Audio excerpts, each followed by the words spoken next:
da beziptir diyesen bizden. Duada edirik kabul olunmur. Bize göndermişti Kur'an-ı Kerim'le.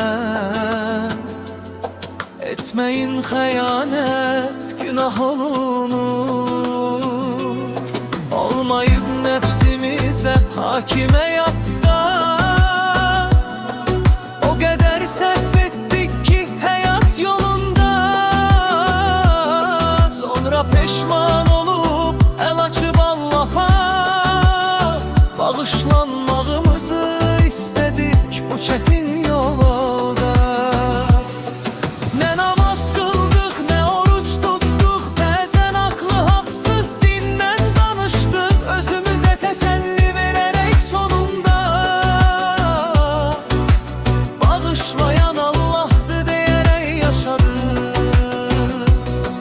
Ne namaz kıldık, ne oruç tuttuk, bazen aklı haksız dinden danıştık. Özümüze teselli vererek sonunda bağışlayan Allah'tı diyerek yaşadık. Bağışlayan Allah'tı diyerek yaşadık. Allah da beziptir diyesen bizden. Duada edirik kabul olunmur. Bize göndermişti Kur'an-ı Kerim'le. Etmeyin xəyanət, günah olunur.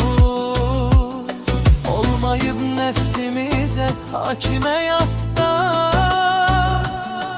O kadar səhv etdik